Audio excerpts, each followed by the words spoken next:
तो चलो बच्चों, अभी अपन आगे बढ़ते हैं डेफिनेट इंटीग्रेशन के नेक्स्ट लेक्चर की तरफ, लेक्चर नंबर 6। पिछले क्लास में अपन ने प्रॉपर्टी नंबर 7 पढ़ी थी और प्रॉपर्टी 6 के ऊपर क्वेश्चंस किए थे, और प्रॉपर्टी नंबर 7 जो पीरियोडिक फंक्शन प्रॉपर्टी थी उसके ऊपर कुछ बेसिक क्वेश्चंस किए थे। तो चलो अभी अपन आगे बढ़ते हैं। पहले तो पिछले क्लास में जो होमवर्क दिया था उसको डिस्कस कर लेते हैं। होमवर्क क्या दिया गया था बेटा आपको? एक्सरसाइज 1 के पार्ट 1 में, एक्सरसाइज 1 के पार्ट 1 में सेक्शन बी। तो चलो पहले उसको देख लेते हैं। एक्सरसाइज 1 का पार्ट 1 का बी सेक्शन, मेरे हिसाब से उसमें जो क्वेश्चंस दिए थे वो हो गए होंगे। कौन से? B7, B8 और B10। तो चलो एक एक करके उनको देख लेते हैं। Question number B7, question number B7 में कोई डाउट नहीं, क्वेश्चन नंबर B7 के सारे पार्ट आसान है। उसका फर्स्ट पार्ट अपन देख लेते हैं एक बार, बाकी सारे पार्ट तो मेरे हिसाब से आपने कर लिए होंगे। फर्स्ट पार्ट में क्या बोल रहा है? इंटीग्रेशन 0 से लेकर के 2 पाई, 0 से लेकर के 2 pi sine of sine x, sine of sine x, और प्लस के साथ लिखा हुआ है sine of cos x d x, sine of cos x d x. भाई करते जाओ, सॉल्व करते जाओ। अगर इसको मैं आई नाम दे देता हूं तो आई इक्वल टू क्या आएगा? अगर मैंने इसमें किंग लगा दिया, अगर मैंने इसमें किंग लगा दिया, किंग लगाने से क्या फायदा होगा? 0 से 2 पाई, एक्स को किससे रिप्लेस करोगे? 2 पाई माइनस एक्स से। तो sine of 2 pi minus x करोगे, sine of 2 pi minus x करोगे तो ये माइनस साइन एक्स आएगा, और यहाँ पे cos of 2 pi minus x करोगे तो ये cos x ही रहेगा, cos x ही रहेगा, और प्लस यहाँ पे आ जाएगा आपके पास sine of cos x dx। मैंने यहाँ पे कौन सी प्रॉपर्टी लगाई है? मैंने यहाँ पे किंग लगाया है। अब आपको पता है कि साइन कैसा फंक्शन है? ऑड फंक्शन है, तो ये माइनस साइन बाहर दे देगा, बाहर दे देगा। और अगर आपने दोनों को जोड़ दिया, अगर आपने दोनों को जोड़ दिया तो 2i इक्वल टू इंटीग्रेशन 0 से लेकर के 2 पाई। क्या आपको दिख रहा है? ये वाला पार्ट कैंसिल आउट हो जाएगा, ये वाला पार्ट कैंसिल आउट हो जाएगा, और साइन ऑफ cos x कितनी बार आ जाएगा? साइन ऑफ cos x कितनी बार आ जाएगा? 2 बार, 2 बार sine of cos x dx आ जाएगा आपके पास। तो अब देखो यहाँ से 2 और 2 तो कैंसिल आउट हो गया। अब आपके पास केवल ये इंटीग्रल बचा। अगर मैं एक बार के लिए इसको fx बोल देता हूं और x को 2 पाई माइनस एक्स से रिप्लेस करता हूं, तो क्या मैं बोलूं ये दोनों चीजें सेम आएंगी? f of 2 pi minus x, cos of 2 pi minus x करोगे तो फिर से घूम फिर के cos x ही आने वाला है। सिंपल सी बात है, सिंपल सी बात है। तो अगर ये सेम टू सेम आने वाला है, आपको पता है, तो अगर मैं क्वीन लगाऊं तो मैं इसको क्या लिख सकता हूं? ट्वाइस इंटीग्रेशन 0 से लेकर के पाई, ये हो जाएगा sine of cos x dx। बरोबर है, बरोबर है। यहां पे मैंने कौन सी प्रॉपर्टी लगाई है? तो बेटा यहां पे मैंने क्वीन लगाया है। और अब आप देखो, अगर आप इसको fx बोलते हो, अगर आप इसको fx बोलते हो और आपने अगर x को पाई माइनस एक्स से रिप्लेस किया तो cos पाई माइनस एक्स कितना होगा? माइनस cos x होगा। और अगर ये माइनस cos x बन गया तो साइन ऑड फंक्शन है, वो माइनस साइन बाहर फेंक देगा। तो क्या मैं बोलूं ये हो जाएगा minus times f of pi minus x. तो यार अगर मैं फिर से क्वीन लगाऊं तो मैं क्वीन से बोलूंगा कि ये इंटीग्रल का वैल्यू कितना हो जाएगा बेटा? 0 हो जाएगा। क्यों? क्योंकि f ऑफ x और f of minus times f of pi minus x दोनों बातें क्या है बेटा? इक्वल है, इक्वल है। तो इसीलिए अगर मैंने फिर से क्वीन लगाया तो इस इंटीग्रल का वैल्यू कितना हो जाएगा? 0 हो जाएगा। समझ आई बात? आप ऐसे भी सोच सकते हो, एक बार किंग लगाया और दोनों को ऐड कर दिया तभी भी वैल्यू 0 ही आएगा। ठीक है, चलो सेकंड, थर्ड, फोर्थ आपके सारे हो गए होंगे, सारे आसान क्वेश्चन है B7 के। B8 इंटीग्रेशन 0 से 2 पाई x टाइम्स साइन का पावर 2nx अपॉन साइन का पावर 2nx प्लस कॉस का पावर 2nx dx। ये सेम क्वेश्चन अपन ने क्लास में कर रखा है, तो मुझे उम्मीद है सारे बच्चों से हो गया होगा। और एक question number B10, question number B10 भी अपन देख लेते हैं फटाफट से। क्वेश्चन नंबर B10 में क्या करना था?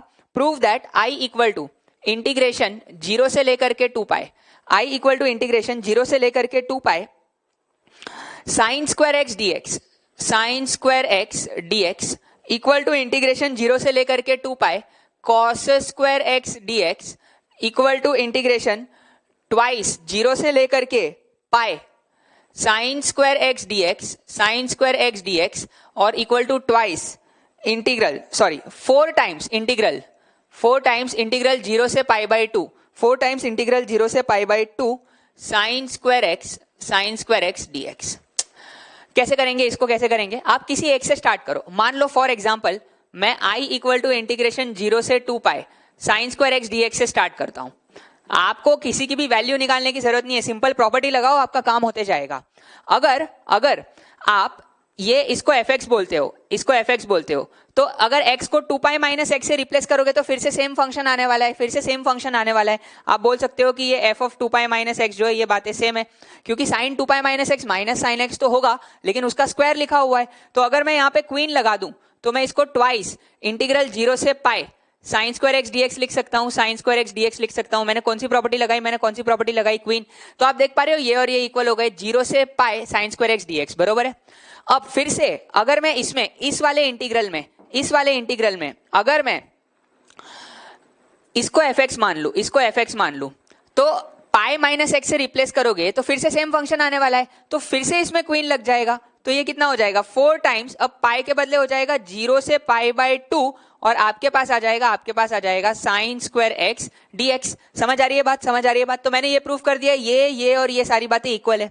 एग्जैक्टली सिमिलरली आप अगर स्टार्ट करोगे ना i इक्वल टू इंटीग्रेशन 0 से 2 pi cos square x dx से, अगर आपने इससे स्टार्ट किया तो आपको घूम फिर के फिर से यही रिजल्ट मिलने वाला है। देखो एक बार अगर मैं इसको थोड़ा सा फर्दर और सिंप्लीफाई करूं इस वाले को, अब अगर मैं इसमें किंग लगा देता हूं तो मैं इसको लिख सकता हूं 0 से लेकर के pi by 2 sign square x के बदले अब क्या हो जाएगा बेटा कॉस स्क्वायर एक्स dx हो जाएगा, बरोबर है। मैंने यहां से यहां आने में क्या लगाया है बेटा, किंग लगाया है। तो जैसे मैंने इसको इसके बराबर प्रूफ किया ना, एग्जैक्टली सिमिलरली अगर आप इस इंटीग्रल से स्टार्ट करोगे और आप प्रॉपर्टी लगाना शुरू करोगे किंग और क्वीन, तो आपको एग्जैक्टली यही इंटीग्रल मिलेगा। तो वहां से आप बोल सकते हो कि ये पूरी सारे इंटीग्रल्स जो आएंगे वो क्या आएंगे बेटा, सेम आएंगे। ठीक है, ये हो गया B10, ये हो गया पार्ट 1। अब पार्ट 2 में क्या करना था, पार्ट 2 के सेक्शन बी में आपको कहां से कहां करने थे क्वेश्चंस। क्वेश्चन नंबर दिया गया था 10, 11, 12, पार्ट 2 के सेक्शन बी के क्वेश्चन नंबर 10, 11, 12। तो चलो उनको देख लेते हैं। पार्ट 2 एक्सरसाइज 1 का पार्ट 2 का section B question numbers B10, B11 और B12। B10 यार बहुत ही आसान है, वो x को हटाने के लिए क्या करोगे बेटा, किंग लगाओगे और दोनों को ऐड कर दोगे तो आपका काम हो जाएगा। इस टाइप के क्वेश्चन तो आ जाने चाहिए आपको, किंग लगा के ऐड करना है। 0 से pi by 2 B11 ln of mod tan x plus cot x dx। भाई tan x को लिखो sin x by cos x, cot x को लिखो cos x by sin x, और जैसे ही आप एलसीएम लोगे तो ये उस फॉर्मेट में बन जाएगा 0 से pi by 2 ln sin 2x dx वाले फॉर्मेट में, जिसके इंटीग्रल का वैल्यू आपको पता है क्या होता है, माइनस पाई बाय 2 ln 2। इस टाइप का सिमिलर क्वेश्चन अपन ने करा हुआ है क्लास में, तो ध्यान से वहां से देख के आप कर लो।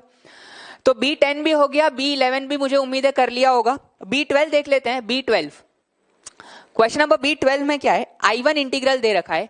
I1 इंटीग्रल कहां से कहां दे रखा है, 0 से लेकर के 1 e का पावर x dx अपॉन नीचे लिखा हुआ है 1 प्लस एक्स, और I2 इंटीग्रल क्या लिखा हुआ है, इंटीग्रेशन 0 से लेकर के 1 x square dx upon e का power x cube into 2 minus x cube, बरोबर है। और अपन को I1 बाय I2 का रेशियो पूछ रहा है कि I1 डिवाइडेड बाय I2 कितना होगा। बार बार बताया है, बार बार समझाया है कि अपन को दोनों इंटीग्रल्स को इवेल्युएट नहीं करना है, अपन को प्रॉपर्टीज यूज करके इस इंटीग्रल को इस इंटीग्रल के टर्म्स में लाना है। सबसे पहले तो फील आनी चाहिए इसको देख के, यार एक्स क्यूब है, एक्स स्क्वायर dx लिखा है तो सीधे सीधे एक्स क्यूब को t बोलना है, लेकिन सीधे नहीं बोलते, थोड़ा सोच समझ के बोलते हैं। यहाँ पे नीचे 1 प्लस एक्स लिखा हुआ है और ये 2 माइनस एक्स क्यूब को मैं लिख सकता हूँ 1 प्लस 1 माइनस एक्स क्यूब, बरोबर है। 1 माइनस एक्स क्यूब ऐसे लिख सकता हूं, मैं ऐसे लिख सकता हूं। अगर मुझे यहाँ पे 1 प्लस एक्स चाहिए, 1 प्लस एक्स के फॉर्मेट में चाहिए, तो मैं काम करता हूं 1 माइनस एक्स क्यूब को मैं टी बोल देता हूं।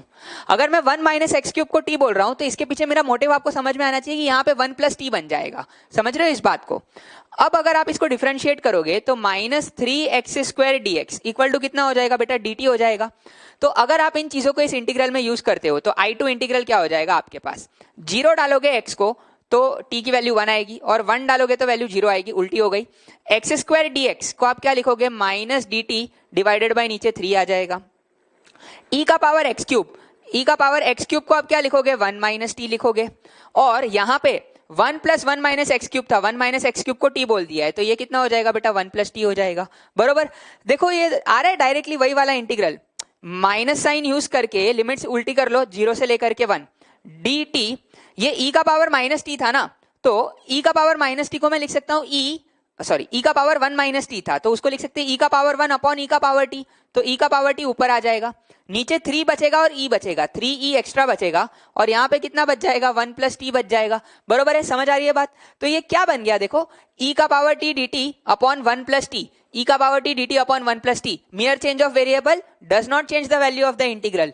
तो I2 इक्वल टू वो 1/3e बाहर आ जाएगा और वो इंटीग्रल क्या बन जाएगा, I1। तो यहां से आपको दोनों का क्या मिल जाएगा, रेशियो मिल जाएगा। ठीक है, समझ आई बात सबको। तो चलो बच्चों अब आगे बढ़ते हैं एक्सरसाइज 2 के डिस्कशन के साथ। एक्सरसाइज 2 के पार्ट 1 में आपको दिए थे क्वेश्चन नंबर 6 to 14। चलो एक एक करके देख लेते हैं उनको। क्वेश्चन नंबर 7 से देखते हैं। 6 मुझे उम्मीद है सबने कर लिया होगा। Question number 7, the absolute value of the integral. मैं एक इंटीग्रल ऊपर वाले इंटीग्रल का बता देता हूं, जैसे 0 से π/2 ऊपर वाला इंटीग्रल लिखा है x cos x plus 1, x cos x plus 1 into साथ में लिखा हुआ है e का पावर साइन x dx, इसका वैल्यू निकालना है। इसका बता देता हूं तो नीचे वाले जो डिनोमिनेटर में इंटीग्रल लिखा है उसको आप सिमिलर तरीके से कर सकते हो।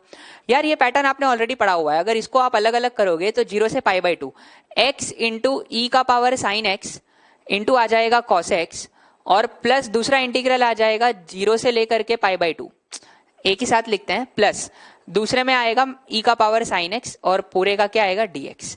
ठीक है, मैंने क्या किया है, बस e का पावर साइन x को मल्टीप्लाई करके लिखा है। अब आप सोचो कि अगर ये fx है, अगर इसको fx बोलोगे और इसका डेरिवेटिव निकालोगे तो e की पावर साइन x का डेरिवेटिव कितना आएगा, e की पावर साइन x का डेरिवेटिव e की power sine x into sine x का डेरिवेटिव cos x। तो ये क्या लिखा हुआ है बेटा, f डैश x लिखा हुआ है। तो ये कौन सा पैटर्न है, x f dash x plus fx लिखा हुआ है और इसका इंटीग्रल अपन को पता है, इसका इंटीग्रल क्या होता है बेटा, इसका इंटीग्रल आ जाएगा x fx प्लस c। तो x इंटू ई का पावर साइन x, और क्योंकि डेफिनेट है तो मैं c नहीं लिख रहा हूं, बस लिमिट लगा दूंगा 0 से लेकर के π/2 में। तो ये ऊपर वाला इंटीग्रल इवैल्यूएट हो गया। जैसे ये ऊपर वाला हो गया, एग्जैक्टली सिमिलरली आप डिनोमिनेटर वाले इंटीग्रल को भी इवैल्यूएट कर सकते हो सेम पैटर्न यूज करके।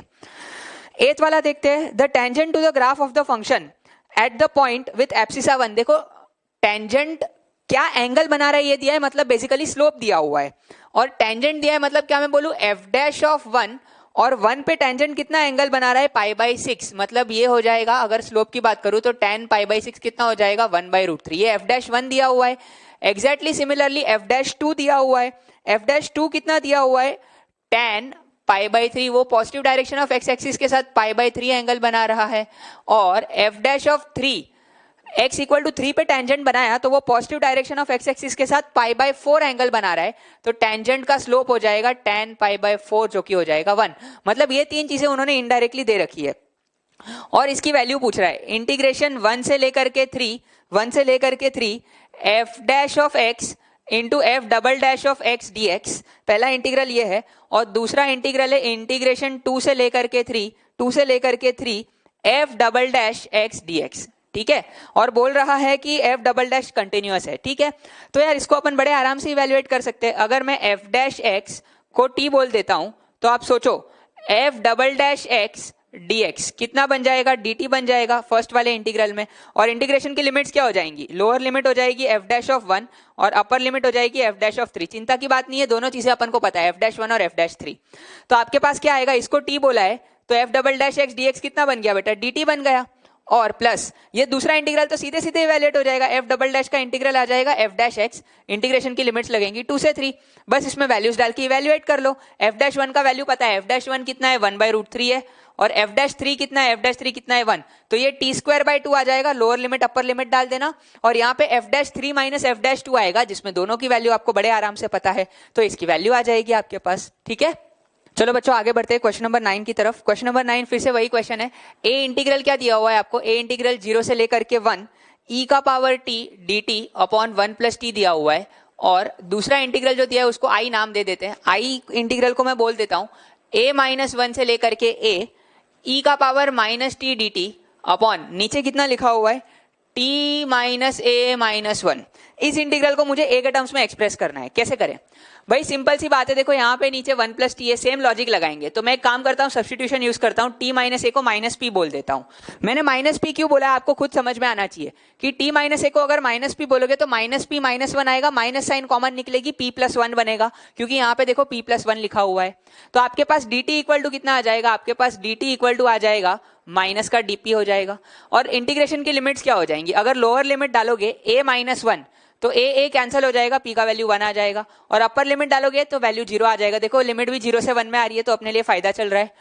e का पावर माइनस टी को आप क्या लिखोगे, माइनस टी को यहां से आप क्या लिख सकते हो, p माइनस ए, टी को उधर शिफ्ट कर दिया। dt को क्या लिखोगे, माइनस dp लिखोगे डिवाइडेड बाय t माइनस ए को आपने माइनस p डाल दिया है, माइनस p माइनस 1। तो माइनस साइन एडजस्ट हो जाएगी। देखो अगर यहां से माइनस साइन कॉमन निकाला तो माइनस माइनस प्लस, और वो इस डीपी वाले माइनस साइन के साथ कैंसिल आउट हो जाएगी। तो आपके पास इंटीग्रल क्या आया, लिमिट्स उल्टी करके माइनस साइन लगा देते हैं, 0 से लेकर के 1 ई का पावर पी इंटू डीपी आ जाएगा, इंटू डीपी और इंटू कांस्टेंट में ई का पावर माइनस ए अपॉन नीचे कितना लिखा हुआ है पी प्लस वन। हो गया, काम खत्म। तो आई इक्वल टू क्या आ जाएगा, ई माइनस ई का पावर माइनस है, ये तो बाहर आ गया, ई का power P dp upon P plus one. ये वाला इंटीग्रल हो गया। अपन को पता है मियर change of variable does not change the value of the integral, तो वो ए इंटीग्रल के टर्म्स में आ गया। ठीक है, समझ आई बात। ये हो गया क्वेश्चन नंबर 9। तो चलो बच्चों अब आगे बढ़ते हैं क्वेश्चन नंबर 10 के साथ। क्वेश्चन नंबर 10 में क्या है, एक्सरसाइज 2 का पार्ट 1 क्वेश्चन नंबर 10। इंटीग्रेशन कहां से कहां, 1 से 2 x का पावर क्या लिखा हुआ है 2x स्क्वायर प्लस 1, ये पूरा पावर में है, और 1 plus twice ln x dx लिखा हुआ है। बहुत सारे तरीके इवेल्युएट करने के, एक तरीका मैं बता देता हूं। x का पावर 2x स्क्वायर को मैं t बोल देता हूं या y बोल देता हूं, जो मर्जी बोल दो। अगर मैंने दोनों साइड लॉग ले लिया तो 2x स्क्वायर ln x बरोबर इक्वल टू आपके पास क्या आ जाएगा, ln y आ जाएगा। सिंपल सी बात है। तो अगर आपने अब इसको डिफरेंशिएट कर दिया, देखो मुझे dx की वैल्यू निकालनी है, तो 2x स्क्वायर ln x का डेरिवेटिव हो जाएगा 1/x plus ln x as it is रहेगा, 2x स्क्वायर का डेरिवेटिव कितना हो जाएगा 4x equal to ln y का डेरिवेटिव 1/y dy/dx हो जाएगा। तो आप देखो यहां पे x और x कैंसल आउट हो जाएगा, एक y इधर आ जाएगा। y अपने लिए क्या था, y अपने लिए था x का पावर 2x स्क्वायर, यहां पे 2x plus 4x ln x बचेगा, तो 2x कॉमन आ जाएगा, तो अंदर कितना बचेगा 1 प्लस ट्वाइस ln x, और dx को भी इधर ले लो, तो ये सीधे सीधे कितना हो जाएगा dy हो जाएगा। कुछ दिख रहा है आपको, कुछ दिख रहा है आपको, x का पावर 2x स्क्वायर, यहां पे x का पावर 2x स्क्वायर, यहां पे x का पावर 1 था तो प्लस 1 हो जाएगा, इंटू 1 प्लस 2 ln x पूरे के साथ dx को आप क्या बोल सकते हो dy डिवाइडेड बाई 2। ये जो 2 था उसको मैंने उधर ले लिया, तो ये जो पूरा dx लिखा हुआ है ये कितना हो जाएगा dy डिवाइडेड बाई 2 हो जाएगा। तो आपका इंटीग्रल क्या हो जाएगा dy डिवाइडेड बाई 2, और इंटीग्रेशन की लिमिट चेंज कर लो, 1 डालोगे तो वैल्यू 1 आ रही है, और अगर 2 डालोगे तो 2 का स्क्वायर कितना हो गया 4 इंटू 2 हो गया 8, तो 2 का पावर 8 आ जाएगा, 2 का पावर 8 आ जाएगा। इसको इंटीग्रेट करके आंसर निकाल लो। ठीक है, ये हो गया क्वेश्चन नंबर 10। क्वेश्चन नंबर 11, अब क्वेश्चन नंबर 11 आपको आ जाना चाहिए। क्वेश्चन नंबर 11 में मैं हिंट दे देता हूं, क्या लिखा हुआ है, दो इंटीग्रल लिखे हुए हैं, 1/e से लेकर के 10x dx अपॉन नीचे लिखा हुआ है, सॉरी 1/e से 10x t dt, ऊपर लिखा हुआ है t dt और नीचे लिखा हुआ है 1 प्लस टी स्क्वायर, और प्लस दूसरा इंटीग्रल लिखा हुआ है साथ में 1/e से लेकर के cot x, और यहां पे लिखा हुआ है dt अपॉन t टाइम्स नीचे लिखा हुआ है 1 प्लस टी स्क्वायर। अगर आप थोड़ा सा ध्यान इसके लिमिट्स पे दोगे तो 1/e से 10x और 1/e से cot x, मान लो अगर ये 1/e से 10x है और ये 10x से लेके e हो जाता तो कितना मस्त हो जाता। आप सोचो 1/e से 10x और 10x से लेकर के e, और अगर फंक्शन भी अंदर सेम आ जाता तो मैं पूरे इंटीग्रल को 1/e से e में लिख देता, प्रॉपर्टी 3 से। और एक और चीज जो अपन यहाँ पे नोट कर रहे हैं, यहाँ पे t ऊपर है, यहाँ पे t नीचे है, बाकी 1 प्लस टी स्क्वायर तो दोनों में। जैसे ही ये देखा तुरंत अपन को क्लिक करना चाहिए, 1/t को आप सब्स्टिट्यूट कर दो p, मतलब बेसिकली t को आप क्या बोल रहे हो, t को आप डाल रहे हो 1/p, तो dt आपके पास कितना आ जाएगा, dt आपके पास आ जाएगा -1/p² dp। तो ये सेकंड वाले इंटीग्रल की बात कर रहा हूं, फर्स्ट वाले को अपन नहीं छेड़ते। 1/e से लेकर के 10x, यहाँ पे t dt अपॉन नीचे लिखा हुआ है 1 प्लस टी स्क्वायर। सेकेंड वाला इंटीग्रल क्या हो जाएगा, लोअर लिमिट डाली, अगर मैंने t के बदले 1/e डाला तो p का वैल्यू e आ जाएगा, और अगर t के बदले cot x डाला तो p का वैल्यू कितना आ जाएगा, p का वैल्यू कितना आ जाएगा आपके पास 10x आ जाएगा। बरोबर है। देखो चीजें हो रही है धीरे धीरे। dt के बदले क्या डालोगे, -dp डिवाइडेड बाई नीचे आ जाएगा p स्क्वायर, और t के बदले आप डालोगे क्या 1/p, t के बदले आप डालोगे 1/p, और साथ में क्या आ जाएगा 1 प्लस टी स्क्वायर, मतलब 1 प्लस टी के बदले डाला 1/p, तो एलसीएम लोगे तो 1 प्लस पी स्क्वायर अपॉन नीचे कितना आ जाएगा बेटा p स्क्वायर आ जाएगा। सिंपल सी बात है। तो अब आप देखो क्या क्या चीजें हो रही है, पहले तो p स्क्वायर कैंसिल हो रहा है, ये p ऊपर आ जाएगा और माइनस साइन यूज करके लिमिट्स को उल्टी कर देंगे, तो इंटीग्रेशन ये 1/e से लेकर के 10x, यहाँ पे लिखा है t dt अपॉन नीचे लिखा है 1 प्लस टी स्क्वायर, और ये दूसरा इंटीग्रल क्या लिखा हुआ है, माइनस साइन को यूज करके लिमिट्स इंटरचेंज कर ली, तो 10x से लेकर के e p P dp upon नीचे कितना लिखा हुआ है 1 प्लस पी स्क्वायर लिखा हुआ है। तो देखो सेम हो गए ना पूरे के पूरे इंटीग्रल। अपन को पता है कि mere change of variable does not change the value of the integral. P dp upon 1 plus p square या t d t upon 1 plus t square एक ही बात है। तो दोनों को कंबाइन करके एक इंटीग्रल में कन्वर्ट कर लो, 1 बाई से tan x, tan x से लेकर के e, तो पूरा क्या हो जाएगा 1 बाई ई से लेकर के e, फंक्शन आ जाएगा T d t upon 1 plus t square. ये आराम से इंटीग्रेट हो जाएगा। टी स्क्वायर को p बोल दो तो ऊपर डीपी लिखा हुआ है और उसको इंटीग्रेट कर लो, ठीक है। चलो क्वेश्चन नंबर 12। क्वेश्चन नंबर 12 में आपको दिया गया है रोल्स थ्योरम का एप्लीकेशन है। क्या दिया हुआ है, c0/1 plus c1/2 plus c2/3 equal to 0। ये कॉन्स्टेंट्स दिए हुए हैं और c0, c1, c2 सारे रियल है। तो इस इक्वेशन के बारे में पूछ रहा है, c2x² plus c1x plus c0, इसके रूट्स के बारे में पूछ रहा है। इसका एक रूट इस इंटरवल में, एक रूट इस इंटरवल में एंड सो ऑन। तो एक काम करता हूं, मैं एक फंक्शन मान लेता हूं fx इक्वल टू c2, मैं इसको इंटीग्रेट करके मान रहा हूं x³ plus c1x² plus c0x। एक फंक्शन मैंने माना। ये क्यों माना आपको तुरंत समझ में आना चाहिए ये बात। अगर आप इसमें x के बदले 1 डालोगे, अगर आप इसमें x के बदले 1 डालोगे तो आपको दिख रहा है c0/1 c1/2 प्लस c2/3 बनेगा, जो कि यहाँ पे लिखा हुआ है और जिसका वैल्यू अपन को दिया गया है। इसको देख के ही अपन को ये यूज करने का आइडिया आएगा। अगर आप 0 पे वैल्यू निकालोगे तो f ऑफ 0 कितना है, 0 है। अगर आप 1 पे वैल्यू निकालोगे तो आपके पास आएगा c0/1 plus c1/2 plus c2/3। तो ये वैल्यू भी कितनी है, ये वैल्यू भी कितनी है, 0 है। तो अब आप खुद सोचो कि ये फंक्शन जो है ये कंटिन्यूअस एंड डिफरेंशिएबल है यार, क्वाड्रेटिक क्यूबिक पॉलिनोमियल है तो कंटिन्यूअस एंड डिफरेंशिएबल है। 0 पे वैल्यू और 1 पे वैल्यू सेम है। तो बाय रोल्स थ्योरम क्या मैं बोलूं कि there exists at least 1x belonging to 0 से 1 such that f dash c बोलते हैं, there exist at least 1c belonging to 0 से 1 such that f dash c कितना हो जाए, 0 हो जाए। सिंपल रोल्स थ्योरम का स्टेटमेंट है। तो इसको डिफरेंशिएट करोगे तो ये वाला आएगा, मतलब इस इक्वेशन का 0 से 1 के बीच में कम से कम एक रूट आएगा ही आएगा, ठीक है। चलो बच्चों आगे बढ़ते हैं। अभी अपन ने देखा क्वेश्चन नंबर 12, क्वेश्चन नंबर 13 और 14। चलो देख लेते हैं क्वेश्चन नंबर 13। क्वेश्चन नंबर 13 क्या बोल रहा है, 13 में आपको निकालना है a continuous real function satisfies f of 2x equal to thrice f of x। एक कंटिन्यूअस फंक्शन इसको सेटिस्फाई कर रहा है और साथ में दे रखा है फॉर ऑल x, और एक इंटीग्रल 0 से लेकर के 1 f of x dx equal to कितना दे रखा बेटा इन्होंने 1, और आपको पूछ रहा है कि बताओ 1 से 2 fx dx कितना होगा, 1 से 2 fx dx कितना होगा। देखो सिंपल है, प्रॉपर्टीज को यूज करो। प्रॉपर्टीज क्या करेंगे अपन, मेरे को 1 से 2 में लाना है, ठीक है। तो सबसे पहले तो fx को रिप्लेस करते हैं। मैं यहां से बोल सकता हूं 0 से 1, fx को मैं क्या लिख सकता हूं, f of 2x dx divided by 3, तो सामने जाएगा तो ये ऊपर 3 आ जाएगा। अब मैं एक काम करता हूं, मेरे को fx चाहिए ना, तो मैं 2x को रिप्लेस कर देता हूं, 2x को मैं t बोल देता हूं, ठीक है। तो मेरे पास dx कितना आ जाएगा बेटा, dx मेरे पास आ जाएगा dt डिवाइडेड बाई 2। तो इससे क्या फायदा हुआ, 0 डालोगे तो लोअर लिमिट 0, 1 डालोगे तो अपर लिमिट कितनी हो जाएगी, 2 हो जाएगी। यहां पे आ जाएगा f ऑफ t, dx के बदले लिखोगे dt डिवाइडेड बाई 2, इसका वैल्यू कितना है 3। इस 2 को यहां से हटाओ, इस 2 को यहां से हटाओगे और इधर लेके जाओगे तो ये 6 हो जाएगा। खत्म हो गई कहानी। 0 से 2 में अपन इसको स्प्लिट करते हैं, 0 से 1 ft dt और दूसरा इंटीग्रल बोल देते हैं 1 से 2 ft dt, बस खत्म हो गया। अपन को ये वाली वैल्यू चाहिए थी और ये वाली वैल्यू अपन को दी गई है। ये वाले इंटीग्रल का वैल्यू कितना है, 1 है, तो ये 1 है, तो इसका वैल्यू कितना हो जाएगा 5, क्योंकि दोनों को ऐड करके 6 आ रहा है, ठीक है। तो कैसे सिंपल सब्स्टिट्यूशन को यूज करके अपन ने किया है देखो। और क्वेश्चन नंबर 14 भी इसी टाइप का है।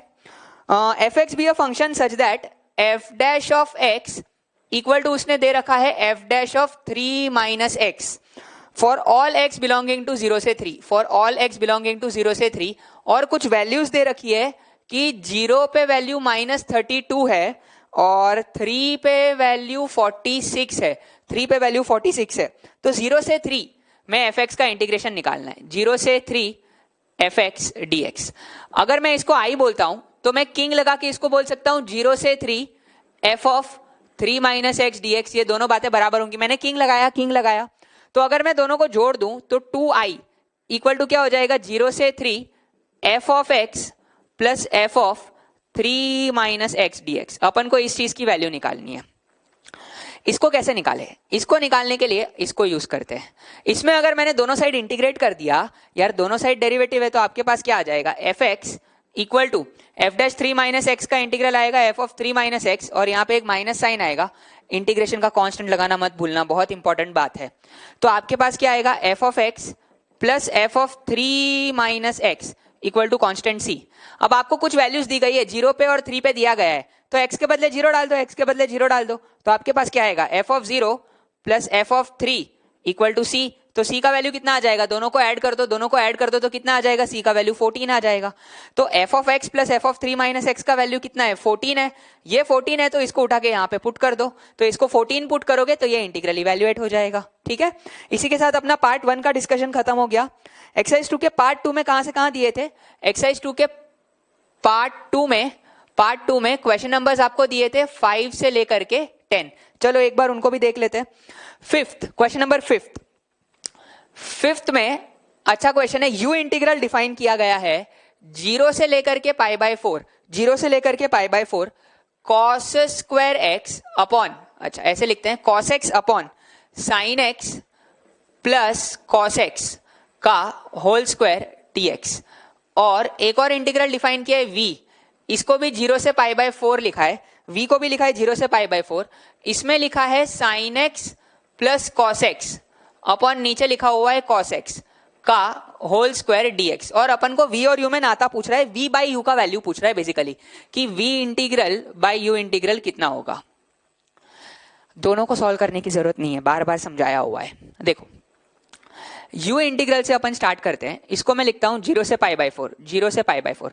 दोनों में फर्क क्या है, दोनों में अंदर के फंक्शन बस रेसिप्रोकल हो गए हैं एक दूसरे के। आप देखो यहाँ cos upon sine plus cos लिखा है, वहां sine plus cos upon cos लिखा है। तो मैं एक काम करता हूं, पहले इसको कॉस से डिवाइड कर देता हूं, तो ऊपर तो dx बचेगा और नीचे कितना बचेगा, कॉस एक्स से डिवाइड करोगे तो 1 और यहाँ पे आएगा tan x, तो 1 प्लस tan x का कितना बचेगा, होल स्क्वायर dx। ये है। इसमें अगर मैं किंग लगाऊं तो इसको मैं क्या लिख सकता हूं, 0 से लेकर के पाई बाय 4, 0 से लेकर के pi by 4 dx upon 1 plus tan of pi by 4 minus x का कितना आ जाएगा बेटा, होल स्क्वायर आ जाएगा। उसको थोड़ा सिंप्लीफाई करो तो देखो तो क्या आ रहा है, u इक्वल टू, अगर मैंने इसको सिंप्लीफाई किया तो इंटीग्रेशन 0 से पाई बाय 4, यहां से यहां किंग लगाया था, तो dx अपॉन नीचे कितना आ जाएगा, tan of pi by 4 minus x, तो 1 माइनस tan x अपॉन नीचे कितना आ जाएगा, 1 प्लस tan x। तो ऊपर क्या आपको दिख रहा है, 1 minus tan x upon 1 plus tan x, तो 1 प्लस tan x का होल स्क्वायर यहाँ पे ऊपर आ जाएगा। और यहाँ पे नीचे कितना आएगा, 1 प्लस tan x, और यहाँ पे बचेगा 1 माइनस tan x। इसका क्या लिखा हुआ है बेटा, होल स्क्वायर लिखा हुआ है। ये जो था ना tan pi by 4 minus x, इसको अपन ने 1 minus tan x upon 1 plus tan x लिख लिया है बस। तो जैसे ही ये सिंप्लीफाई करोगे तो अब आपको धीरे धीरे थोड़ा थोड़ा दिखने लगेगा। 0 से पाई बाय 4 ये आ गया 1 प्लस tan x का होल स्क्वायर dx। नीचे कितना बचेगा, tan x कैंसल आउट हो गया, tan x आपके पास कैंसल आउट हो गया, तो नीचे कितना बचेगा, 2 का स्क्वायर कितना आ जाएगा, 4 अपॉन नीचे 4 आएगा। क्या आपको दिख रहा है, ये वाला इंटीग्रल और ये वाला इंटीग्रल एक्जैक्टली यहाँ पे सेम टू सेम बन रहा है। अगर tan को साइन बाय कॉस लिख लोगे तो u इक्वल टू 1/4 इंटीग्रेशन 0 से पाई बाय 4, 0 से पाई बाय 4, tan को लिखो साइन बाय कॉस, तो आपके पास आएगा sine x plus cos x का होल स्क्वायर, और नीचे आ जाएगा कॉस एक्स का होल स्क्वायर dx। तो ये क्या बन गया, 1/4 टाइम्स ये v इंटीग्रल बन गया, दिख रहा है v इंटीग्रल। तो यहां से आपको v और u का क्या मिल जाएगा बेटा, रेशियो मिल जाएगा। ठीक है, चलो बच्चों आगे बढ़ते हैं। ये हो गया क्वेश्चन नंबर 5। क्वेश्चन नंबर 6 मुझे उम्मीद है बच्चों ने कर लिया होगा, उसको ब्रेक कर दो बस। 0 से pi f x into sine x और 0 से pi f double dash x into sine x, और इंटीग्रेशन बाय पार्ट्स लगा लो पहले वाले इंटीग्रल में। इंटीग्रेशन बाय पार्ट्स लगा लो, एफ एक्स को फर्स्ट फंक्शन ले लो, साइन एक्स को सेकंड फंक्शन ले लो। 2 बार इंटीग्रेशन बाय पार्ट्स लगाओगे तो आपको दिख जाएगा सेकंड वाला इंटीग्रल कैंसिल होके वो सिंप्लीफाई हो जाएगा। ठीक है, 7th क्वेश्चन भी मुझे उम्मीद है सबने कर लिया होगा। यू और वी इंटीग्रल्स को अलग अलग इवेल्युएट करना है और लैम्डा बताना है। ठीक है, क्वेश्चन नंबर 8 देखते हैं अपन, पार्ट 2 का क्वेश्चन नंबर 8 क्वेश्चन में क्या करना था, एफ एक्स एक फंक्शन है जो सेटिस्फाई कर रहा है f of x equal to f of 100 by x, और for all x greater than 0, for all x greater than 0 ये डेफिनेशन ट्रू है। और एक इंटीग्रल का वैल्यू दिया है 1 से लेकर के 10 f of x by x dx। इसका वैल्यू कितना दिया हुआ है, 5। तो आपको वो पूछ रहा है कि 1 से लेकर के 100 f of x by x का वैल्यू बताओ, इसका वैल्यू बताओ। तो इसका वैल्यू कैसे निकालें यार, फील आनी चाहिए इस बात की कि इसको पहले तोड़ते हैं। 1 से 10 एफ एक्स बाय एक्स तोड़ तो सकते हैं कहीं पे भी, कोई दिक्कत ही नहीं है। और दूसरा मैं तोड़ता हूं 10 से लेकर के 100 F x by x d x. भाई क्यों सर आपने ऐसे क्यों तोड़ा यार? सबसे पहले तो 2 रीजन है इसके यार। 1 से 10 वाले की तो वैल्यू ही पता है सीधे सीधे, 1 से 10 वाला इंटीग्रल तो 5 हो जाएगा। और ये जो रिलेशन दिया है ना, ये रिलेशन देख के आपको हिंट मिलेगी कि एफ ऑफ एक्स और एफ ऑफ 100 बाई एक्स ये दोनों बातें क्या है, सेम है। तो अगर मानो कि इसकी लिमिट 10 से 100 के बदले 1 से 10 आ जाती है तो अपना काम कितना आसान हो जाएगा, कितना आसान हो जाएगा। तो इसीलिए यहां पे अपन एक सब्स्टिट्यूशन यूज करते हैं। x को मैं रिप्लेस कर देता हूं 100 बाई टी से। अगर मैं x को 100 बाई टी से रिप्लेस करता हूं, x को 10 डालोगे तो t का वैल्यू 10 आ जाएगा, और x को 100 डालोगे तो t का वैल्यू 1 आ जाएगा। देखो लिमिट्स अपनी काम की आ जाएंगी। और dx निकालोगे तो कितना आ जाएगा, -100 by T square D T. और फायदा ये है कि x को अगर 100 बाई टी डालोगे तो f ऑफ 100 बाई टी को आप फिर से क्या लिख सकते हो, घूम फिर के f ऑफ टी लिख सकते हो। तो आपका ये जो सेकंड इंटीग्रल है ये क्या बनेगा, पहले वाले का तो वैल्यू 5 है उसको लिख दिया मैंने सीधे। दूसरा इंटीग्रल क्या बनेगा, 10 डालने से t का वैल्यू कितना आ जाएगा, 10 आ जाएगा। 100 डालने से t का वैल्यू 1 आ जाएगा। f ऑफ x के बदले 100 बाई टी लिखोगे, dx के बदले लिखोगे -100 dt अपॉन नीचे आ जाएगा टी स्क्वायर। और यहां पे कितना आ जाएगा, इधर ही लिखते हैं -100 dt और डिवाइडेड बाय नीचे कितना आ जाएगा टी स्क्वायर। और x था, x के बदले क्या लिखोगे बेटा 100 बाई टी, तो एक टी ऊपर आ जाएगा। ठीक है, तो अब आप देखो 100 और 100 कैंसिल आउट हो गया, एक टी और एक टी कैंसिल हो गया, और माइनस साइन को यूज करके इसकी लिमिट्स उल्टी कर लोगे तो ये माइनस साइन को मैंने हटा के यहाँ पे 10 कर दिया, यहाँ पे 1 कर दिया। तो ये इंटीग्रल क्या आ गया, 1 से 10 इंटीग्रेशन 1 से लेकर के 10 f of 100 by T. F of 100 by T को क्या लिखोगे, एफ ऑफ 100 बाई टी को फिर से लिखोगे आप F of T divided by नीचे टी और डी टी। यार इसका भी तो वैल्यू पता है अपन को, इसका वैल्यू कितना दिया हुआ है, इसका वैल्यू 5 दिया हुआ है। मियर change of variable does not change the value of the integral, तो आंसर कितना आ जाएगा 10, 5 + 5। ठीक है, समझ आई बात कैसे आपको सब्स्टिट्यूशन यूज करना है। क्वेश्चन नंबर 9 देख लेते हैं। क्वेश्चन नंबर 9 में क्या दिक्कत है, क्वेश्चन नंबर 9 है I n equal to integration -n से लेकर के n। एक लंबी चौड़ी सी चीज डिफाइन कर रखी है इन लोगों ने, fractional part of x + 1 into fractional part of x + 2।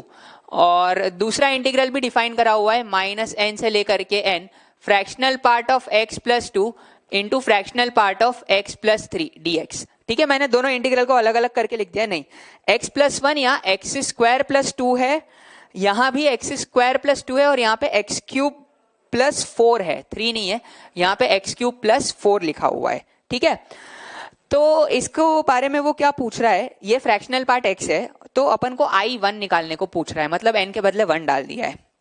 सबसे पहले तो ये प्रॉपर्टी आपको पता होनी चाहिए, फ्रैक्शनल पार्ट में x प्लस इंटीजर अगर आप लिखते हो तो ये सीधे सीधे फ्रैक्शनल पार्ट x के बराबर होता है। सिंपल सी बात है, क्योंकि इंटीजर जो होता है उसको ऐड करने से इसका फ्रैक्शनल पार्ट तो चेंज नहीं होने वाला है। तो ये तो बस आपको कंफ्यूज करने के लिए एडिशन में दिया हुआ है। मैं एक इंटीग्रल इवेल्युएट करके बता रहा हूं, दूसरा सिमिलरली आप इवेल्युएट कर सकते हो। तो अगर मैं I1 की बात करूं तो ये -1 से लेकर के 1, फ्रैक्शनल पार्ट ऑफ x ही लिखो यार, इसको 1 का तो कोई मतलब ही नहीं है। और यहाँ पे क्या आ जाएगा, फ्रैक्शनल पार्ट ऑफ x² आ जाएगा, और आपके पास यहाँ पे क्या आ जाएगा, dx आ जाएगा। सिंपल सी बात है, क्योंकि ये 1 और 2 का तो कोई यूज ही नहीं था वहां पे।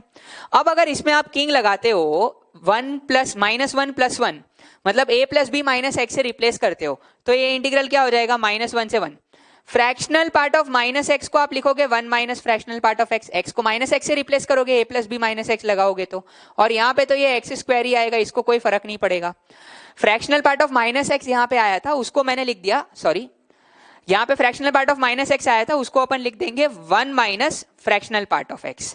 ठीक है, समझ आई बात। मैं यहाँ पे उस प्रॉपर्टी को लिख रहा हूं, अगर अपने पास कभी भी फ्रैक्शनल पार्ट ऑफ -x आता है तो अपन इसको क्या लिख सकते हैं बेटा, 1 minus fractional part of x लिख सकते हैं। ये प्रॉपर्टी आपने पढ़ी होगी। तो अब आप देखो कि इन दोनों को अगर ऐड करेंगे तो क्या आपको दिख रहा है, ये वाला पार्ट कैंसिल आउट हो जाएगा। तो 2I1 इक्वल टू इंटीग्रेशन -1 से लेकर के 1 minus times fractional part of x into fractional part x का स्क्वायर कैंसिल आउट हो गया, आपके पास केवल क्या आएगा, fractional part of x² dx। अगर इसको fx बोलोगे, अगर इसको fx बोलोगे तो आप देखो कि एफ ऑफ एक्स और a plus b minus x करने से वैल्यू सेम आ रही है और ये फंक्शन इवन है, तो आप इसको क्या बोल सकते हो, क्या मैं इसको बोल सकता हूँ ट्वाइस इंटीग्रल 0 से लेकर के 1, ये हो जाएगा fractional part of x square dx, बस हो गया। अब देखो 0 से 1 इसका एक पीरियड है, आप एक पीरियड में इसको क्या लिख सकते हो, सीधे सीधे एक्स स्क्वायर लिख सकते हो, तो इसको इवेल्युएट कर लो तो इस इंटीग्रल की वैल्यू आ जाएगी। एग्जैक्टली सिमिलरली आप इसको भी इवेल्युएट कर सकते हो, ये +2 और +4 तो दोनों इंटीजर्स है, तो उसको हटाओ, केवल एक्स स्क्वायर आएगा, एक्स क्यूब आएगा, फिर से a plus b minus x लगा के उसको सॉल्व करो।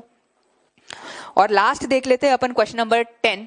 क्वेश्चन नंबर 10 में 2005 टाइम्स पहला इंटीग्रल लिखा हुआ है 0 से लेकर के 1002 dx अपॉन नीचे लिखा हुआ है स्क्वायर रूट ऑफ 1002 का स्क्वायर माइनस एक्स का square plus square root of 1003 का स्क्वायर माइनस एक्स का स्क्वायर, और प्लस यहां पे लिखा हुआ है 1002 से लेकर के 1003 स्क्वायर रूट ऑफ 1003 का स्क्वायर माइनस एक्स का स्क्वायर dx डिवाइडेड बाय नीचे लिखा हुआ है इंटीग्रेशन 0 से लेकर के 1 square root of 1 minus x square dx। या डिनोमिनेटर तो बड़े आराम से निकाल सकते हो, under root a square minus x square लगाना है और उसको सॉल्व करना है।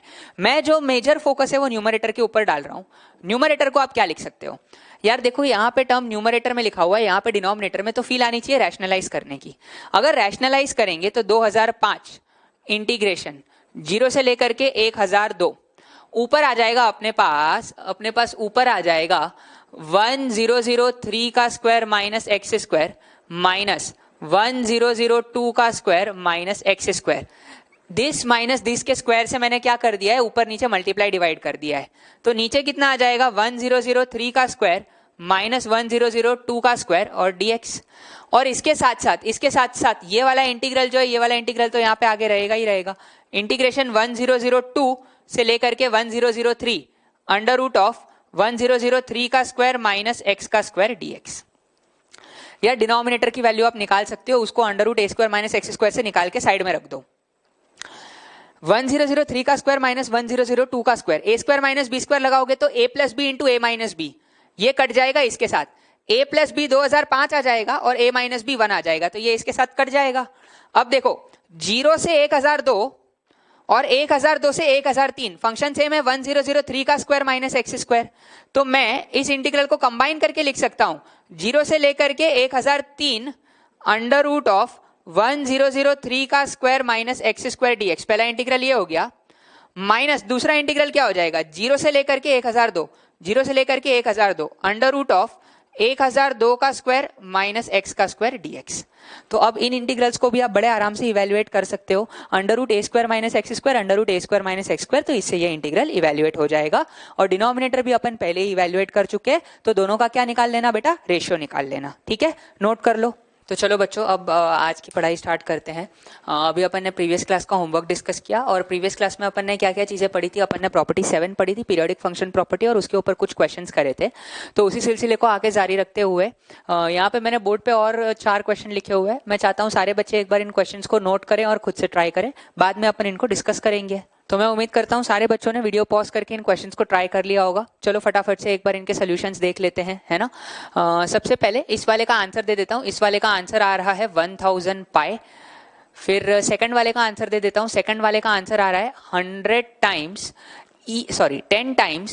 Times e minus 1 plus under root e minus 1 divided by 2। फिर इस वाले का आंसर आ रहा है 17/2 और लास्ट वाले का आंसर आ रहा है 400। ठीक है, तो सबके हो गए होंगे तो ठीक है, नहीं हुए तो चलो अपन देख लेते हैं कैसे करना है इनको सॉल्व।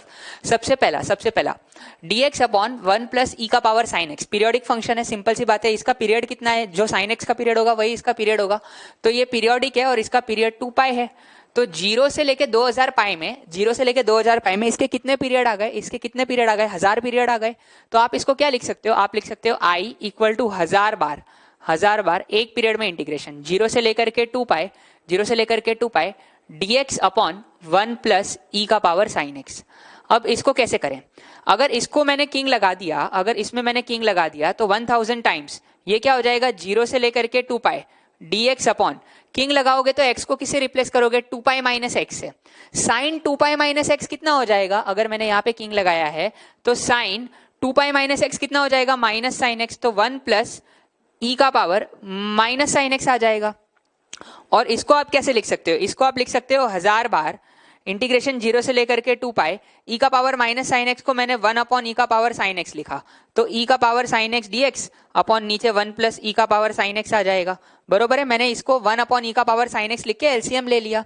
तो अब आप देखो, अगर आप इन दोनों को ऐड करते हो, अगर आप इन दोनों को ऐड करते हो तो फायदा हो गया। 2i इक्वल टू क्या आएगा 1000 टाइम्स इंटीग्रेशन 0 से लेकर के 2 पाई 1 प्लस ई का पावर साइन एक्स एलसीएम आ गया, ऊपर भी आ जाएगा 1 प्लस ई का पावर साइन एक्स, तो कितना हो जाएगा सीधे सीधे dx हो जाएगा।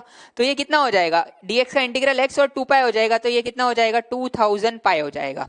लेकिन ये किसका वैल्यू है 2i का वैल्यू है, तो i का वैल्यू कितना हो जाएगा बेटा, i का वैल्यू हो जाएगा सीधे सीधे 1000 पाई। ठीक है, समझ आई बात, जो कि अपना आंसर है।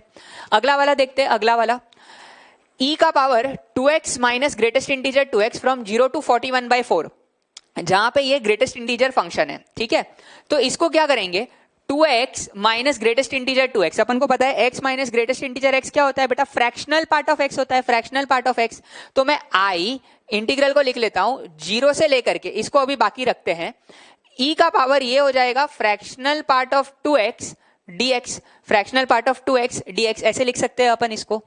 अब मुझे सोच के बताओ कि फ्रैक्शनल पार्ट x जो होता है इसका पीरियड 1 होता है, तो फ्रैक्शनल पार्ट ऑफ 2x जो चीज है इसका पीरियड कितना हो जाएगा बेटा, इसका टाइम पीरियड हाफ हो जाएगा, इसका टाइम पीरियड हाफ हो जाएगा। तो अब आप सोचो कि 0 से 41/4 लिखा था, तो 41/4 को मैं ऐसे लिख सकता हूं, इसको मैं ऐसे लिख सकता हूं 10 प्लस 1/4 लिखा हुआ है, 10 प्लस 1/4 लिखा हुआ है, इसको मैं ऐसे लिख सकता हूं। तो इस इंटीग्रल को अगर मैं ब्रेक कर दूं, इस इंटीग्रल को मैं ब्रेक कर दूं 0 से लेकर के 10 e का power fractional part 2x dx आ जाएगा, और दूसरा इंटीग्रल आ जाएगा 10 से लेकर के 10 प्लस 1/4। बरोबर है, देखो 0 से लेकर 10, मैंने 10 पे इस इंटीग्रल को ब्रेक किया है, और फिर 10 से लेकर के 10 प्लस 1/4 e का power fractional part of 2x dx। तो अपने पास क्या आएगा, इन दोनों इंटीग्रल्स को आप देखो ब्रेक करने के पीछे रीजन क्या था, अगर एक बार आपने ब्रेक कर दिया ना तो अब आप बड़े आराम से इवैल्यूएट कर सकते हो। इसका पीरियड आपको पता है, इसका पीरियड कितना है, इसका पीरियड हाफ है, तो 0 से 10 में इसके कितने पीरियड आ जाएंगे, 0 से 10 में इसके कितने पीरियड आ जाएंगे 20 पीरियड्स आ जाएंगे। तो क्योंकि 20 पीरियड्स आ जाएंगे तो आप लिखोगे 20 टाइम्स एक पीरियड जो कि है 0 से लेकर के हाफ e का पावर 2x dx आ जाएगा। क्योंकि पहले पीरियड में अगर आप करोगे तो फ्रैक्शनल पार्ट ऑफ 2x सीधे सीधे किसके बराबर हो जाएगा 2x के बराबर। और इस इंटीग्रल को क्या लिख सकते हो, देखो ये nt लिखा है, 10 को मैं ऐसे लिख सकता हूं हाफ इंटू 20 लिखा हुआ है, मतलब जो भी उसका पीरियड है उसको मैंने इंटीजर से मल्टीप्लाई किया है। तो आप सोचो ये लिखा हुआ है nt से लेकर के ये क्या लिखा हुआ है nt प्लस ए, पीरियोडिक फंक्शन की प्रॉपर्टीज याद है, nt से लेकर के nt प्लस ए को आप क्या लिख सकते हो, आप 0 से लेकर के a लिख सकते हो, मतलब 0 से लेकर के क्या आ जाएगा 1/4, और 0 से लेकर 1/4 में इसको आप सीधे सीधे क्या लिख सकते हो e का पावर 2x dx, क्योंकि एक पीरियड तो इसका हाफ का है। समझ आई बात, समझ आई बात, कैसे अपन ने ये स्टेप से ये स्टेप किया है, ब्रेक करना बहुत इंपॉर्टेंट है, अपन ने 10 पे ब्रेक किया और कैसे इस स्टेप से इस स्टेप को अपन लिख रहे हैं। तो अब तो इसको बड़े आराम से इवैल्यूएट किया जा सकता है, 20 टाइम्स e का पावर 2x का इंटीग्रेशन आ जाएगा, e का पावर 2x डिवाइडेड बाय नीचे 2 आ जाएगा फ्रॉम 0 टू हाफ, और e का पावर 2x डिवाइडेड बाय 2 आ जाएगा फ्रॉम 0 टू 1/4। तो इसको निकाल लो, ये 2 10 हो जाएगा, और हाफ डालोगे तो ये हो जाएगा 10 टाइम्स, यहाँ पे हो जाएगा e माइनस 1, देखो फर्स्ट पार्ट तो आ रहा है, और 1/4 और 0 डाल दो तो वो आगे वाला पार्ट भी आ जाएगा, तो आपकी i की वैल्यू आ जाएगी।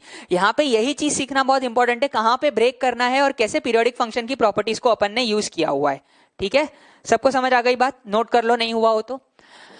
अगला वाला सवाल ये थोड़ा आसान है, 0 से 25 π/6 मॉड ऑफ cos x। फिर से आपको सोच समझ के इस इंटीग्रल को तोड़ना है। इसका पीरियड क्या है, मॉड ऑफ cos x का पीरियड कितना होता है, पाई होता है। तो 25 π/6 को आप क्या लिख सकते हो, 25 π/6 को आप लिख सकते हो, 25 को लिख लो 24 + 1, तो ये कितना हो जाएगा 4 पाई प्लस π/6 हो जाएगा। बरोबर है, बरोबर है, सिंपल सी बात है।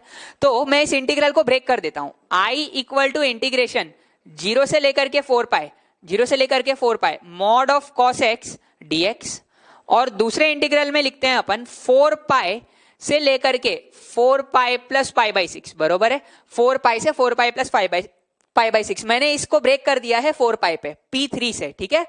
और यहाँ पे फिर से फंक्शन क्या आएगा बेटा, mod of cos x dx। ये ब्रेक करना आना चाहिए, ये ब्रेक करना आना बहुत इंपॉर्टेंट है। मैं उम्मीद करता हूं सबको समझ आया है। इससे फायदा क्या होगा, अब इससे फायदा देखो, मॉड cos x का पीरियड तो पाई है, तो 0 से 4 पाई में इसके कितने पीरियड आ गए, 4 पीरियड आ गए। तो 4 बार अपन इसको लिख सकते हैं 0 से pi mod of cos x dx, बरोबर है, सिंपल सी बात है। और इसको अपन क्या लिख सकते हैं, देखो अगर इसका पीरियड पाई है तो ये nt लिखा है, और ये वाली चीज क्या लिखी हुई है, ये लिखी हुई है nt प्लस a। तो nt से nt प्लस a को अपन क्या लिख सकते हैं, पीरियोडिक फंक्शन की प्रॉपर्टी से, ये हो जाएगा 0 से लेकर के a, मतलब 0 से pi by 6 mod cos x dx। बस हो गया काम खत्म। अब ये इंटीग्रल इवेल्युएट हो जाएगा।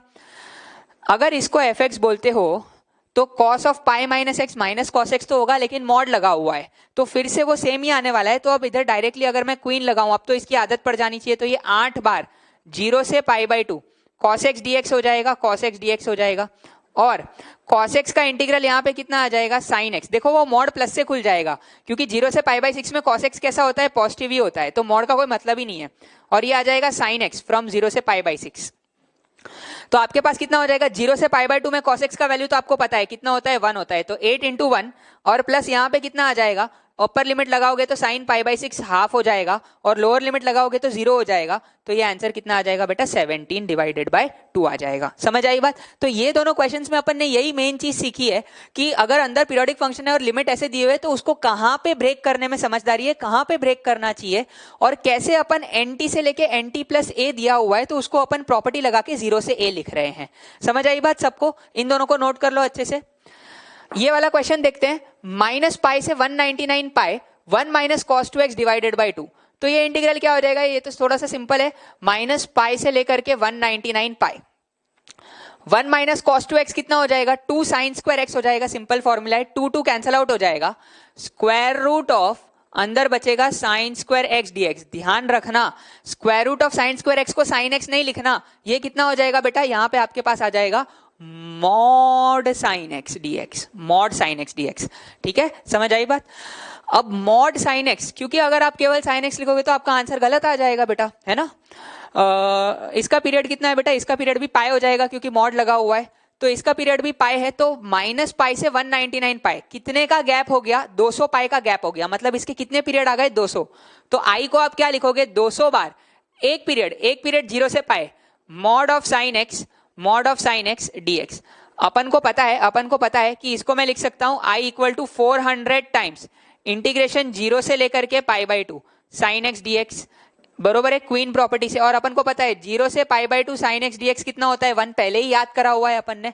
0 से पाई बाई 2 में साइन एक्स का वैल्यू 1 होता है इंटीग्रल का, तो आपका आई का वैल्यू कितना हो जाएगा बेटा, इंटीग्रल आई का वैल्यू हो जाएगा 400। ठीक है, समझ आई बात। तो यहाँ पे मॉड का इंपॉर्टेंस है समझना है आपको, square root of sine square x होगा तो वो मॉड साइन एक्स बनेगा, और इस हिसाब से आपका ये आंसर बन रहा है 400। नोट कर लो सारे क्वेश्चन। तो चलो बच्चों आगे बढ़ते हैं P7 के और क्वेश्चन के ऊपर। यहाँ पे मैंने बोर्ड पे 2 क्वेश्चंस लिखे हुए, मैं चाहता हूँ सारे बच्चे एक बार वीडियो पॉज करें और इन क्वेश्चंस को खुद से ट्राई करें, बाद में अपन इनको डिस्कस करेंगे। अब सबके आंसर्स आने चाहिए, अपन ने प्रैक्टिस करी है काफी, तो मैं उम्मीद करता हूँ सारे बच्चों ने इनको इवेल्युएट कर लिया होगा। यहाँ पे इस क्वेश्चन में इस इंटीग्रल की वैल्यू निकालनी है, बस आपको सिंपल है। पहले तो इसके आंसर्स बता देता हूँ। इसका आंसर आ रहा है 44 माइनस √3 डिवाइडेड बाई √2 और इस इंटीग्रल का वैल्यू आ रहा है 2n plus 2 minus sine v, इस इंटीग्रल का वैल्यू आ रहा है। तो चलो नहीं हुआ हो तो अपन इनको देख लेते हैं, डिस्कस कर लेते हैं। सबसे पहले तो i इक्वल टू, इसमें क्या आएगा, i equal to integral square root of 1 plus cos 2x। 1 plus cos 2x कितना हो जाएगा बेटा, 2 cos स्क्वायर x हो जाएगा। तो एक √2 को तो अपन बाहर निकाल लेते हैं, √2 तो बाहर ही निकल जाएगा, √2 टाइम्स इंटीग्रल 0 से लेकर के, अपर लिमिट को अभी बाकी रख रहा हूं, 1 plus cos 2x 2 cos square x हो गया, और उसका मॉड करेंगे तो, अरे स्क्वायर रूट करेंगे तो क्या आएगा बेटा, अभी आपको समझाया था, इसको क्या लिखना पड़ेगा, मॉड cos x dx लिखना पड़ेगा। ठीक है, समझ आ रही है बात। अब 0 से 32 पाई बाई 3 लिखा हुआ है, मॉड cos x का पीरियड कितना होता है, मॉड cos x का पीरियड बेटा पाई होता है। तो इसको मैं क्या लिख सकता हूं, इसको मैं 10 पाई प्लस 2π/3 लिख सकता हूं, बरोबर है। देखो एलसीएम लोगे तो 32π/3 बनेगा। अब आपको ब्रेक करना आना चाहिए, आपको पता है कि उसका पीरियड पाई है तो आपको 10π के टर्म्स में उसको एक्सप्रेस करना है। तो ये इंटीग्रल को अभी आप ब्रेक कर सकते हो, इस इंटीग्रल को अभी आप ब्रेक कर सकते हो √2 टाइम्स पहला इंटीग्रल आ जाएगा 0 से लेकर के 10π mod of cos x dx, और दूसरा इंटीग्रल आ जाएगा बेटा 10π से लेकर के 10π plus 2π/3 10π plus 2π/3 mod of cos x dx, बरोबर है। सबको आ गया, अब ये ब्रेक करना। तो i इक्वल टू कितना हो जाएगा √2 टाइम्स, इसका पीरियड पाए अपन को पता है तो 0 से 10π में इसके 10 पीरियड हो जाएंगे, 10 टाइम्स इंटीग्रेशन 0 से लेकर के पाए mod of cos x dx, और प्लस यहां पे क्या हो जाएगा देखो nt से लेकर के nt प्लस a, तो इसको आप क्या लिख सकते हो, 0 से लेकर के a, 0 से लेकर के 2π/3 mod of cos x dx, बरोबर है। अब इस स्टेप में आप क्या करोगे, आपको पता है कि अगर इसको fx बोलोगे तो पाई माइनस एक्स रखने से सेम आने वाला है, क्यों, क्योंकि मॉड लगा हुआ है। तो क्वीन लगाएंगे तो ये हो जाएगा ट्वाइस इंटीग्रेशन 0 से लेकर के π/2 cos x dx, बरोबर है। सिंपल, यहां से यहां क्वीन लगाया, 0 से 2π/3 में मॉड cos x है तो अपनी डेफिनेशन ये कहां पे चेंज करेगा, π/2 पे। तो इस इंटीग्रल को फिर से ब्रेक करो, 0 से π/2 में ये cos x हो जाएगा, और फिर π/2 से लेकर के 2π/3 में देखो अंदर वाला cos x नेगेटिव है तो मॉड माइनस साइन से खुल गया, तो ये फिर से आ जाएगा cos x dx। मैंने माइनस साइन यहाँ पे लगाई हुई है। समझ आई बात, सबको समझ आई बात, क्या खोला अपन ने, कैसे किया। तो i इक्वल टू कितना आ जाएगा √2 टाइम्स 0 से π/2 cos x dx 1 होता है अपन को पता है, तो ये कितना आ जाएगा बेटा, ये 20 हो जाएगा, ये 20, फिर से 0 से π/2 cos x dx और एक्स्ट्रा कितना आ गया 1, माइनस cos x का इंटीग्रेशन कितना हो जाएगा बेटा, आपके पास sin x हो जाएगा, और इसके ऊपर लिमिट लगा लो, अपर लिमिट 2π/3 है और लोअर लिमिट π/2 है। तो वैल्यू डाल के जब आप सिंप्लीफाई करोगे तो सिंप्लीफाई करके आपके पास जो आंसर है वो इस फॉर्मेट में आ जाएगा, √2 से मल्टीप्लाई करना मत भूलना, ठीक है, समझ आई बात। तो ये अपने क्वेश्चन का सोल्यूशन हो गया। अगला वाला क्वेश्चन जो है वो पहले वाले के जैसा ही है, लगभग सिमिलर है। देखो यहाँ पे भी फंक्शन बन रहा था मॉड cos x और यहाँ पे कुछ लिमिट्स लिखी हुई थी, बस एक छोटा सा अंतर ये है कि यहाँ पे लिमिट्स में अपने पास नंबर्स थे, अब मैंने नंबर्स ना देके यहाँ पे 0 से nπ प्लस v कोई जनरल टर्म दिया हुआ है। तो इस केस में इस इंटीग्रल को कैसे इवेल्युएट करा जाए, सॉल्व करने का पूरा प्रोसीजर जो है वो सेम टू सेम रहने वाला है।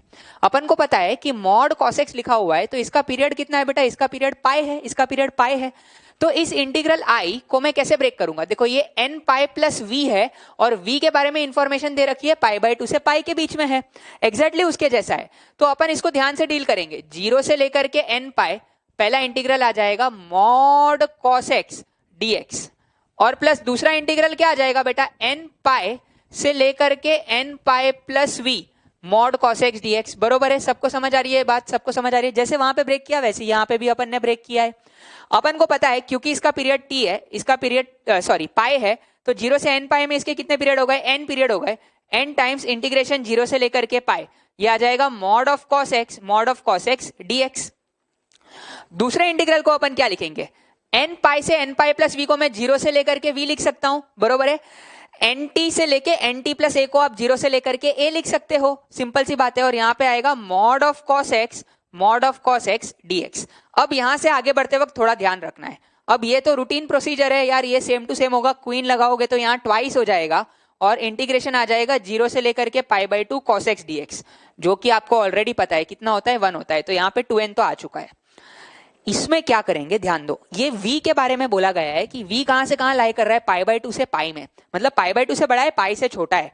तो क्या आपको दिख रहा है ये इंटीग्रेशन टूटेगा, 0 से π/2 ये मॉड प्लस से खुल जाएगा क्योंकि cos x पॉजिटिव होता है, और दूसरा इंटीग्रल आएगा π/2 से लेकर के v, कहां तक भी जा रहा हो, v π/2 से तो बड़ा ही है, जहां तक भी जा रहा हो मेरे को फर्क नहीं पड़ता, बस यहाँ पे मॉड किस साइन से खुल जाएगा, माइनस साइन से, तो यहाँ पे क्या आ जाएगा बेटा, माइनस cos x dx। यही स्टेप सबसे इंपॉर्टेंट है, अगर आपको ये स्टेप समझ में आ गया, फिर से रिपीट कर रहा हूं, 0 से लेकर के v था, अज्यूम कर लो v जो है वो π/2 से पाई में कुछ भी है, जैसे फॉर एग्जांपल इस वाले क्वेश्चन में v का वैल्यू कितना था, 2π/3, तो देखो आपको दिख रहा है अपन ने इसको कैसे स्प्लिट कर दिया, 0 से π/2 और π/2 से 2π/3, बस 2π/3 का रोल कौन प्ले कर रहा है, v प्ले कर रहा है। तो ऐसे अपन यहाँ पे इस इंटीग्रल को दो अलग अलग पार्ट्स में ब्रेक कर रहे हैं। तो जैसे ही ये ब्रेक कर लिया, अब तो अपन सारे इंटीग्रल्स इवेल्युएट कर सकते हैं। i = 2n, ये वाले इंटीग्रल का वैल्यू अपन को पता है कितना हो जाएगा 1, फिर से ये वाला इंटीग्रल कितना हो जाएगा 1, और यहाँ पे आएगा माइनस cos x का इंटीग्रेशन आ जाएगा आपके पास sin x, upper limit v है, लोअर लिमिट π/2 है। तो फाइनल माइनस इनिशियल करोगे तो क्या आएगा, ये आ गया 2n + 1, और यहाँ पे आ जाएगा minus times sin v minus sin π/2 कितना हो जाएगा 1। तो देखो माइनस माइनस प्लस हो जाएगा, तो i का वैल्यू हो जाएगा 2n + 2 माइनस sin v।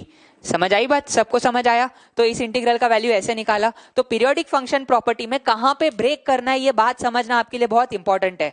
तो मैं उम्मीद करता हूं सबको ये दो क्वेश्चन समझ में आ गए, नोट कर लो इनको। तो बच्चों इसी के साथ अपन लेक्चर नंबर 6 एंड करते हैं। लेक्चर नंबर 6 में अपन ने पीरियोडिक फंक्शन प्रॉपर्टी के ऊपर कुछ क्वेश्चंस देखे, कैसे उनके साथ डील करना है, कहां पे इंटीग्रल को ब्रेक करना है। तो आज की क्लास का आपका होमवर्क रहेगा एक्सरसाइज 1 के पार्ट 1 के सेक्शन बी में B8 से B12, पार्ट 2 के सेक्शन बी में question numbers B13 to B24, और एक्सरसाइज 2 के पार्ट 2 में क्वेश्चन नंबर्स 11 to 15, और पार्ट 3 में क्वेश्चन नंबर्स 1 to 9। इसमें से आपको क्वेश्चन नंबर 3 और क्वेश्चन नंबर 4 छोड़ देने हैं, इनको अपन बाद में पढ़ेंगे। इनसे रिलेटेड जो कॉन्सेप्ट्स हैं इनको अपन आगे पढ़ने वाले हैं। तो ये आपका होमवर्क है, ये आप करके आना। और अपनी इंटीग्रेशन की प्रॉपर्टी सारी खत्म हो गई है, P1 से लेके P7 7 अलग अलग प्रॉपर्टीज है। डेफिनेट इंटीग्रेशन का एक बहुत इंपॉर्टेंट पार्ट है ये। तो सारे प्रॉपर्टीज एक बार सब लोग अच्छे से रिवाइज करके आना और ये होमवर्क करके आना, ठीक है।